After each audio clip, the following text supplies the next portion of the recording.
Hello friends, I am Sumit and आज मैं लाया हूँ हमारी ब्रह्मास्त्र सीरीज़ का नेक्स्ट वीडियो। और आज का जो टॉपिक है हमारा ऑर्गेनिक केमिस्ट्री के अंदर 12th वाले जो बच्चे हैं उनके लिए बहुत ही इम्पॉर्टेंट है।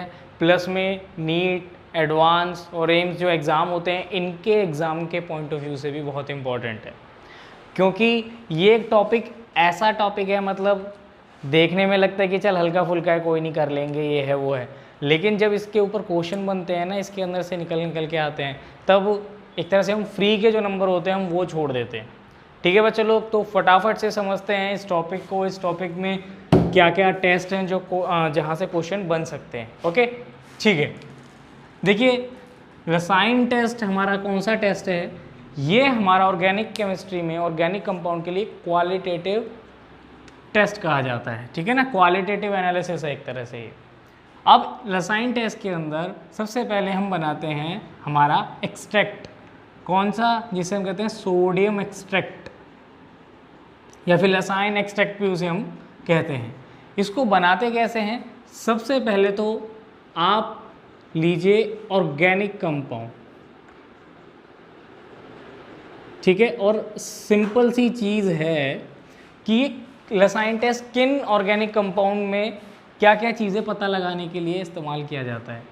ऑर्गेनिक कंपाउंड में कार्बन एंड हाइड्रोजन तो होती है, ठीक है, उनके अलावा नाइट्रोजन, सल्फर, ठीक है, और आपके हेलोजेंस, इन सब की डिटेक्शन पता लगाने के लिए हम हमारा रसायन टेस्ट करते हैं।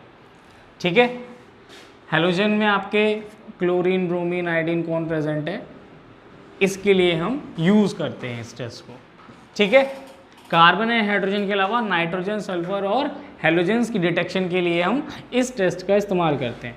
अब इसमें सबसे पहले मैंने कहा आपको बनाना है आपका सोडियम एक्सट्रैक्ट या रसायन एक्सट्रैक्ट जिसे हम कहते हैं। उसके लिए आप क्या लोगे? सबसे पहले हम एक लेते हैं फ्यूज़न ट्यूब, या फिर इसे आप इग्निशन ट्यूब भी कहते हैं हम। ठीक है, आपने एक इग्निशन ट्यूब ली, छोटी सी होती है बहुत।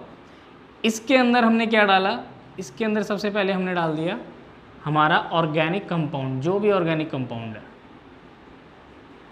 ठीक है, अब इस ऑर्गेनिक कंपाउंड को डालने के बाद इसमें हमने एक छोटा सा सोडियम मेटल का टुकड़ा डाल दिया, पीस ऑफ सोडियम मेटल। ठीक है, वो हम इसके अंदर डाल देंगे। इन दोनों को डालने के बाद, ठीक है, इस इग्निशन ट्यूब के अंदर जब ये दोनों डल चुके हैं, फिर आप इसको हीट करोगे। हीट करने पर ध्यान रखना, जैसे ही ये रेड हॉट हो जाएगी, रेड कलर का मतलब ये हो जाएगा, जैसे ये इग्निशन ट्यूब रेड कलर की होनी शुरू हो जाएगी, तभी आप इसको लेकर के क्या करोगे? एक चाइना डिश के अंदर हमारा लगभग 5 से 10 ml वाटर आपका होगा, ठीक है ना, उसके अंदर आप इस पूरी इग्निशन ट्यूब को इसमें ब्रेक कर देंगे, तोड़ के डाल देंगे या फिर पोर कर देंगे। यहाँ पर इसको हम डाल देंगे इसमें से। ठीक है, अब ये दोनों डलने के बाद अब ये जो पूरा मिक्सचर है, इस पूरे मिक्सचर को हम क्या कर लेंगे? इस पूरे मिक्सचर से हम इसको कर लेंगे फिल्टर आउट कर लेंगे। हम क्या कर लेंगे? ऊपर एक फिल्टर करके इसको हम यहाँ इकट्ठा कर लेंगे। अब यहाँ पर ये जो एक्सट्रैक्ट बना है आफ्टर द फिल्ट्रेशन, ये जो एक्सट्रैक्ट है, यही एक्सट्रैक्ट आपका सोडियम एक्सट्रैक्ट कहलाता है या रसायन एक्सट्रैक्ट हम इसे कहते हैं। देखिए, सबसे पहले हमने क्या करा? सबसे पहले मैंने ली इग्निशन ट्यूब, उसके अंदर मैंने आपका ऑर्गेनिक कंपाउंड डाला, देन सोडियम मेटल का एक छोटा सा पीस डाला। इसके बाद मैंने इसको हीट करा जब तक ये पूरा रेड ना हो जाए। रेड हॉट होते ही ट्यूब को मैंने चाइना डिश के अंदर डाल दिया, इसके अंदर जिसमें थोड़ा सा 5 से 10 ml वाटर था। इसमें इसको मिलाने के बाद मैंने इसको फ़िल्टर आउट कर लिया, और फिल्टर आउट होने के बाद जो एक्सट्रैक्ट बना मेरे पास, that is called sodium extract और रसायन एक्सट्रैक्ट हम इसे कहते हैं। ठीक है, अब हमें टेस्ट किस किस के लिए करना है? टेस्ट हमें देखिए, अगर मान लीजिए इसके अंदर नाइट्रोजन है तो कंपाउंड फॉर्मेशन क्या होगी? NaCN, क्योंकि कार्बन तो है ही ऑर्गेनिक कंपाउंड में, वो सोडियम एक्सट्रैक्ट बनाया तो सोडियम और कार्बन तो कंबाइन होंगे। अगर नाइट्रोजन प्रेजेंट हुआ तो NaCN फॉर्म होगा। अगर नाइट्रोजन के साथ सल्फर भी प्रेजेंट हुआ तो NaCNS, सोडियम थायोसाइनाइड, ठीक है, ये प्रेजेंट, ये हो जाएगा। या फिर इसमें अगर हेलोजन अगर सिर्फ ओनली सल्फर हुआ, ओनली सल्फर प्रेजेंट हुआ तो सोडियम के साथ सल्फर जुड़ के सोडियम सल्फाइड Na2S बन जाएगा। अगर हेलोजन प्रेजेंट हो तो Na+ में आपका हेलोजन, क्लोरीन है तो NaCl, ब्रोमीन है तो NaBr और आयोडीन है तो NaI, सोडियम आयोडाइड, ये कंपाउंड फॉर्म होंगे। ठीक है, ये चीज़ समझ में आई कि सबसे पहले मैंने सोडियम एक्सट्रैक्ट कैसे बनाया। आफ्टर दैट मैंने आपको बताया कि नाइट्रोजन प्रेजेंट है तो क्या कंपाउंड फॉर्मेशन होगी, नाइट्रोजन सल्फर प्रेजेंट है तो क्या होगा, और ओनली सल्फर प्रेजेंट है तो क्या कंपाउंड फॉर्मेशन होगी, और जब हेलोजेंस होंगे तो ये NaCl, NaBr और NaI बन जाएगा। ठीक है, अब फटाफट से हम शुरुआत से लेकर चलते हैं कि सबसे पहले हम टेस्ट किसके लिए लगाएंगे। सबसे पहले टेस्ट हम लगा रहे हैं नाइट्रोजन के लिए लगा रहे हैं कि नाइट्रोजन उसके अंदर प्रेजेंट है या नहीं है, उसकी डिटेक्शन के लिए सबसे पहला टेस्ट कर रहे हैं। देखिए अब हम क्या टेस्ट कर रहे हैं, हमारा टेस्ट फॉर नाइट्रोजन, कि उसके अंदर नाइट्रोजन प्रेजेंट है या नहीं है, उसके लिए हम टेस्ट कर रहे हैं। सबसे पहले मैं क्या करूँगा, जो भी मेरा एक्सट्रैक्ट था सोडियम एक्सट्रैक्ट वाला, ये मान लीजिए हमारा एक्सट्रैक्ट है, इसके अंदर मैं क्या डाल रहा हूँ, इसके अंदर मैं डालूँगा फेरस सल्फेट। ठीक है, फेरस सल्फेट डाला तो क्या होगी रिएक्शन। देखिए अगर इसमें नाइट्रोजन प्रेजेंट है तो NaCN होगा, सोडियम साइनाइड FeSO4 के साथ मिलकर के, ठीक है, ये फॉर्म कर लेता है Na4FeCN6, सोडियम हेक्सासाइनोफेरेट फॉर्म कर लेता है, सोडियम हेक्सासाइनोफेरेट फॉर्म करता है ये। अब ये भाई साहब जो हैं, इनके अंदर, इनके साथ अगर मैं रिएक्ट करा दूं, क्या डालूंगा अब इसमें, अब मैं इसमें डालता हूँ FeCl3, फेरिक क्लोराइड में इसके अंदर डाल रहा हूँ। इफेक्ट करने के बाद ये फॉर्म करता है Fe4FeCN6 थ्राइस, और यहाँ हमारे Na+ आयंस निकल जाते हैं जो क्लोरीन के साथ मिलकर के निकल जाते हैं। ठीक है, अब यहाँ पर ये जो बना है ये हमारा देता है Persian blue colour, Persian blue colour देना शुरू कर देता है, जो पर्शियन ब्लू कलर ही डिटेक्ट करता है कि इसके अंदर, कंफर्म करता है कि इसके अंदर नाइट्रोजन प्रेजेंट है। ठीक है, तो सबसे पहले मैंने क्या करा, मैंने जो हमारा एक्सट्रैक्ट था उसमें फेरस सल्फेट डाला, ठीक है, देन हमारा ये फॉर्म हुआ, इसके बाद मैंने इसके अंदर फेरिक क्लोराइड डाला, देन हमारा ये फॉर्म हुआ, और जिसका कलर कैसा था, पर्शियन ब्लू कलर था, काफ़ी इंटेंस ब्लू कलर होता है, ठीक है, जो डिटेक्ट कर देता है या कंफर्म कर देता है कि इसके अंदर नाइट्रोजन प्रेजेंट था। अब अगर इसमें नाइट्रोजन के साथ सल्फर भी प्रेजेंट हुआ तो मतलब कि नाइट्रोजन के साथ अब सल्फर भी है तो क्या होगा, NaCNS होगा हमारे पास। अगर ये दोनों प्रेजेंट हैं और इसके अंदर अब मैं क्या करूँगा,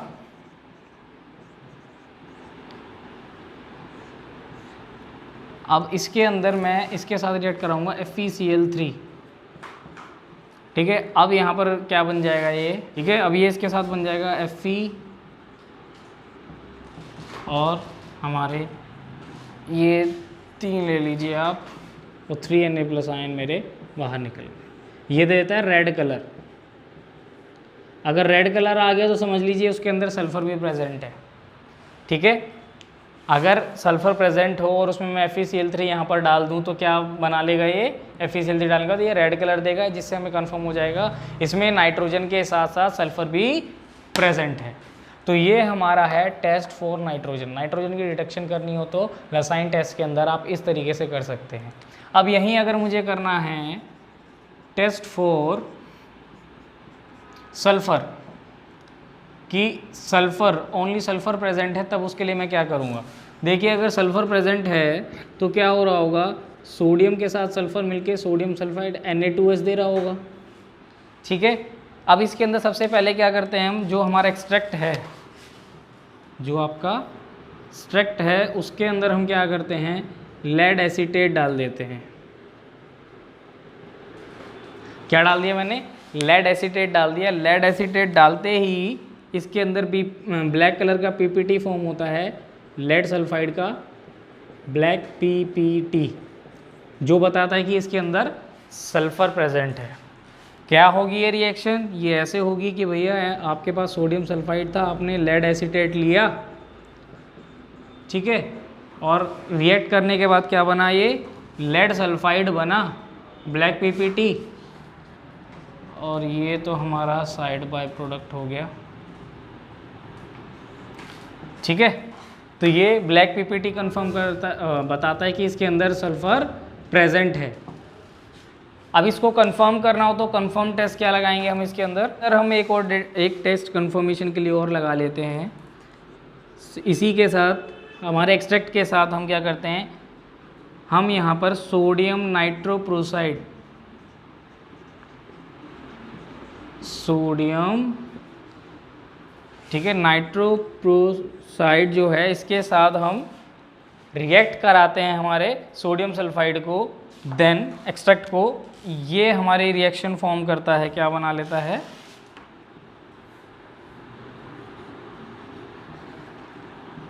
ये बना लेता है, ये फॉर्म कर लेता है। और देखिए जब ये सोडियम नाइट्रोप्रोसाइड के साथ रिएक्ट करता है तो ये बनाता है यहाँ पर, ये वॉयलेट कलर का बना लेता है, पूरा का पूरा किस कलर का बना लेता है, इसको वॉयलेट कलर का बना लेता है। और ये वॉयलेट कलर कंफर्म करता है कि सल्फर कंफर्म है भैया, इसके अंदर सल्फर प्रेजेंट ही प्रेजेंट है, ठीक है। तो अब दो रिएक्शन हो गई हमारे पास, नाइट्रोजन का टेस्ट हो गया, हमारे पास सल्फर का टेस्ट हो गया, पहला लेड एसीटेट के साथ जहाँ पर हमें ब्लैक पीपीटी मिला। आफ्टर दैट मैंने सोडियम नाइट्रोप्रोसाइड के साथ रिएक्ट कराया, वहाँ वॉलेट कलर आया, जिससे कंफर्म हो गया कि इसके अंदर सल्फर प्रेजेंट ही प्रेजेंट है। अब लास्ट चलते हैं हमारे हेलोजेंस की ओर कि इसमें क्लोराइड प्रेजेंट है, ब्रोमाइड प्रेजेंट है या आयोडाइड प्रेजेंट है। देखिए अब हम करेंगे यहाँ पर टेस्ट फॉर हेलोजेंस। अब हेलोजेंस के लिए कैसे पता लगाएंगे आप लोग, देखो हेलोजन में हमारे पास ClBr, मतलब क्लोरीन ब्रोमीन आयोडीन है हमारे पास। अब इसके लिए क्या करना है आपको, आपका वही सोडियम एक्सट्रैक्ट लेंगे आप उसके अंदर क्या डालोगे, अब हम उसके अंदर डालेंगे नाइट्रिक एसिड HNO3 डालेंगे, ठीक है। अब ये HNO3 क्यों डाला, देखिए इसके अंदर हो सकता है जो सोडियम एक्सट्रैक्ट है उसमें हमारे पास नाइट्रोजन भी प्रेजेंट हो। अगर इसमें नाइट्रोजन भी प्रेजेंट हुआ तो क्या होगा, NaCN। वैसे तो ये जो टेस्ट होता है, ये टेस्ट होता है सिल्वर नाइट्रेट टेस्ट। कौन सा टेस्ट, सिल्वर नाइट्रेट टेस्ट होता है, कि सिल्वर नाइट्रेट के साथ इनको हम रिएक्ट कराते हैं तब पता चलती है डिटेक्शन। लेकिन अगर इसके अंदर NaCN हुआ और आपने सीधा सिल्वर नाइट्रेट डाल दिया तो क्या हो जाएगा, इसमें AgCN फॉर्म हो जाएगा, सिल्वर साइनाइड, ये पीपीटी बना लेगा। और जब ये पीपीटी बन गया तो कहाँ आप हेलोजेंस के लिए टेस्ट नहीं कर पाएंगे वहाँ पर। इसीलिए मैंने इसके अंदर पहले क्या करा, अगर इसके अंदर NaCN हुआ भी तो सबसे पहले मैंने नाइट्रिक एसिड डाल दिया, जिसकी वजह से क्या हुआ, यहाँ से HCN बन के ये निकल गया और NaNO3 आपका सॉल्यूशन में बन गया।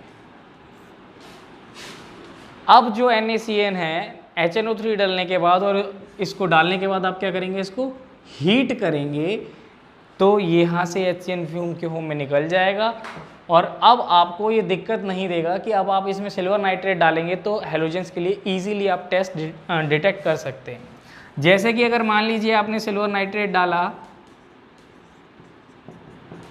NaCl के लिए, क्लोरीन प्रेजेंट हुआ तो AgCl बनेगा, ठीक है ना। AgCl जो बनेगा ये क्या होगा, आपका वाइट पीपीटी बनाएगा।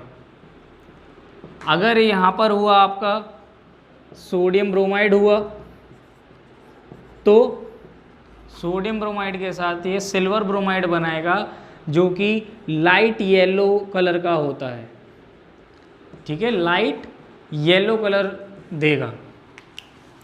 और आपका अगर सोडियम आयोडाइड हुआ देन ये फॉर्म करेगा सिल्वर आयोडाइड जो कि येलो कलर का होता है, ठीक है। तो इन डिफरेंट कलर के बिहाफ पर आप इजीली डिसाइड कर सकते हो कि इसके अंदर क्लोरीन प्रेजेंट है, ब्रोमीन प्रेजेंट है या आयोडीन प्रेजेंट है। ठीक है, तो यहाँ से आप इसको कंफर्म कर सकते हो। अच्छा, अब इसके अंदर एक चीज़ और ध्यान रखना कि ये जो टेस्ट है हमारा लसाइन टेस्ट, ये नाइट्रोजन के लिए आपने लगा ली कि भाई नाइट्रोजन है या नहीं, लेकिन अगर नाइट्रोजन के लिए कोई एजो कंपाउंड हुआ, ठीक है ना, यूरिया हुआ या डाईएजो वगैरह हुए, ऐसे अगर कंपाउंड हैं तो उनके अंदर ये लसाइन टेस्ट नहीं लगता। ये स्पेशल चीज़ नोट कर लेना कि अगर कोई एजो कंपाउंड हो जिनमें नाइट्रोजन ऐसे ऐसे लिंकेज हो, डाईएजो हो, यूरिया हो, इनके डिटेक्शन में नाइट्रोजन होते हुए भी यहाँ पर आप कौन सा लसाइन टेस्ट नहीं लगाएंगे, बिकॉज ये क्या करते हैं, ये सीधा ब्रेक होकर के N2 रिलीज करते हैं, N2 लिबरेट करते हैं। जब N2 लिबरेट कर देंगे तो आप टेस्ट किसके लिए लगाओगे, ठीक है ना। इसीलिए ये नोट रखना कि इन कंपाउंड्स के लिए लसाइन टेस्ट आप नहीं लगाएंगे। ठीक है बच्चों लोग, तो अब आपको ये सारे टेस्ट समझ में आ गए होंगे कि बस इसको क्या करना है ना, जितनी ये रिएक्शन और जो मैंने बताई हैं चीज़ें, जैसे टेस्ट ट्यूब के फॉर्मेट में और इस तरीके से, बस एक पेपर पे आप लिख लीजिए। सिर्फ वो एक सिंगल पेपर आपके एग्ज़ाम तक के लिए आपको बहुत हेल्प करेगा। ठीक है ना, इससे डरने की ज़रूरत नहीं है, छोटा सा टॉपिक है बट इम्पॉर्टेंट भी है, तो कहीं मिस ना हो जाए, इसलिए इसको नोट डाउन करके अच्छे से इसको प्रैक्टिस करके जाइएगा। ठीक है, तो बच्चा लोग वीडियो पसंद आया तो लाइक करें, शेयर करें और सब्सक्राइब करना नहीं भूलना। मिलते हैं नेक्स्ट वीडियो में, तब तक के लिए बाय बाय।